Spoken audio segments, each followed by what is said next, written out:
그래서 음식점업을 하시는 분들, 사업자분들은 부가치세 신고를 할 때 이 108분의 108과 109분의 9의 공제율은 꼭 기억을 하고 계셔야 돼요. 안녕하세요. 성경세무사입니다. 부가가치세에 대해서 신고 방법 말씀을 드리고 있는데요. 음식점업 같은 경우에는 신고하실 때 이 의제매입세액공제라는 걸 아셔야 되거든요. 근데 이제 신고서 작성 방법에서 의제매입세액공제까지 설명을 하게 되면 너무 이제 시간이 오래 걸리다 보니 이 의제매입세액공제를 별도로 말씀을 드려야 돼서 이제 별도 영상을 만들고 있는데요. 음식점업에 부가가치세 신고를 하시는 사업자분들께서는 이거 의제매입세액공제는 한 번쯤 공부를 좀 하시고 신고를 하셨으면 좋겠어요. 자, 이제 의제매입세액공제에 대해서 간단하게 되도록 짧은 시간 안에 말씀을 좀 드려볼게요.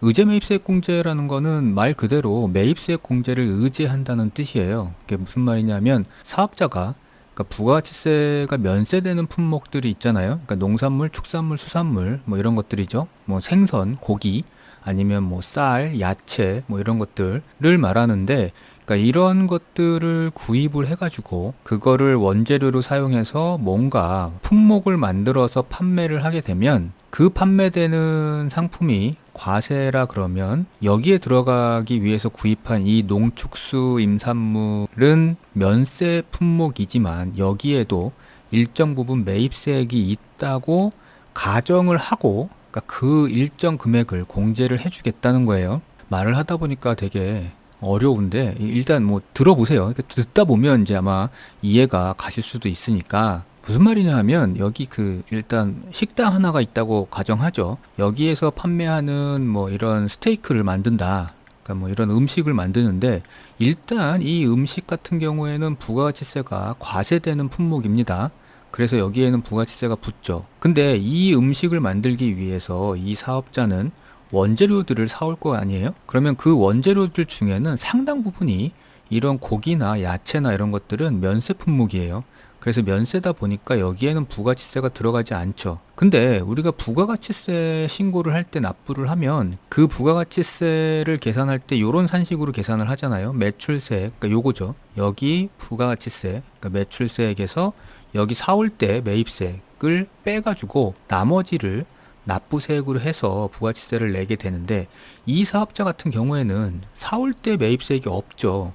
따라서 여기는 0이 되고 여기 매출세액은 계속 10%가 붙게 되는 거죠. 거기에서 이제 부가치세를 내다 보니까 여기처럼 매입세액이 없다 보면 계속적으로 이 10%에 해당되는 부가가치세만큼을 계속 내야 되거든요.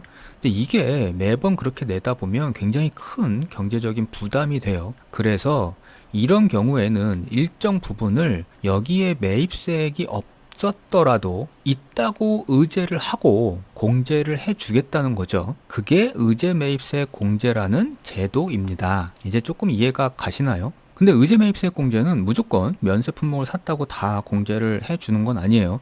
여기에는 이제 요건이 있는데 첫 번째는 일단 부가치세가 과세되는 과세 사업자여야 됩니다. 면세 사업자는 이 매입세 공제 자체에 개념이 없기 때문에 과세 사업자여야 하고 그리고 면세로 농산물, 수산물, 축산물, 임산물 등을 구입을 했어야 돼요. 그리고 그 구입한 거를 원재료로 사용해가지고 과세되는 재화나 용역을 창출을 해야 된다는 거죠. 그러니까 음식점 같은 경우에는 과세되는 메뉴, 판매되는 뭔가 음식이겠죠?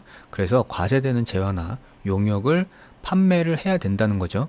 이게 의제매입세 공제를 할 수 있는 요건입니다. 참고로 여기 면세되는 농수축산물, 임산물 뭐 이런 것들이 있는데 여기에는 뭐 어떤 게 들어가냐 하면은 농산물, 축산물, 수산물, 임산물은 아시죠?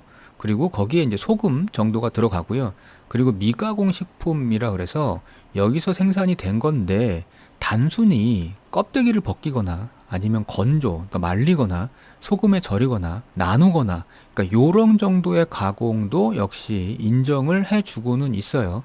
그래서 농산물, 축산물, 수산물, 임산물이 우리가 만드는 메뉴에 원재료로 들어가게 되면 의제매입세 공제가 되는데 여기에서 이렇게 정하고 있다 보니까 뭐 면세되는 품목 중에 여기를 벗어나는 것들은 의제매입세 공제 대상이 아닙니다. 면세여도. 그래서 여기에서 정하고 있는 것들만 의제매입세 공제의 대상이 된다는 거죠. 자, 이제 그 신고를 하기 위해서는 의제매입세 공제 개념보다도 이제 이런 것들을 더 알고 계셔야 돼요. 공제율과 한도를 두 가지를 알고 계셔야 되는데, 일단 먼저 공제율을 알아봐야 되겠죠. 우리가 공제율을 왜 알아야 되냐 하면, 이 의제매입세액은 그냥 매입세액이 아니다 보니까 이 공제율 자체를 일반적인 매입세액 100분의 10, 그러니까 10%죠. 이렇게 안 하고 별도의 율을 적용을 하고 있어요.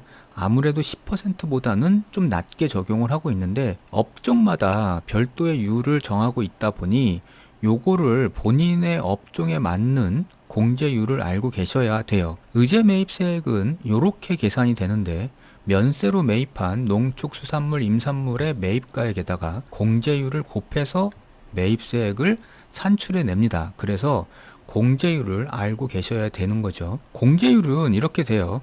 일단 우리는 지금 음식점업에 부가치세 신고를 해야 되니까, 개인사업자 같은 경우에는 음식점업은 108분의 8이 원칙이에요. 근데 이 개인사업자이면서 음식점업을 영위하는 사업자 같은 경우에 과세표준이 2억 원이 되지 않으면 109분의 9까지도 적용을 해주고 있습니다. 요건 이제 한시적으로 하고 있는데, 그래서 음식점업을 하시는 분들, 사업자분들은 부가치세 신고를 할 때 이 108분의 108과 109분의 9의 공제율은 꼭 기억을 하고 계셔야 돼요.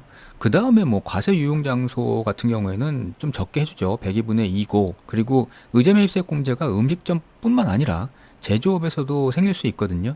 그럴 경우에는 104분의 4 이렇게 적용을 하고, 그리고 이제 법인 같은 경우에는 음식점을 하더라도 106분의 6으로 개인보다는 좀 낮은 공제율을 적용을 하고 있다는 거니까, 지금 우리는 여기서 기억해야 되는 건 108분의 8과 109분의 9는 기억을 하고 계셔야 됩니다. 자, 이제 두 번째로 한도도 알아야 되는데요.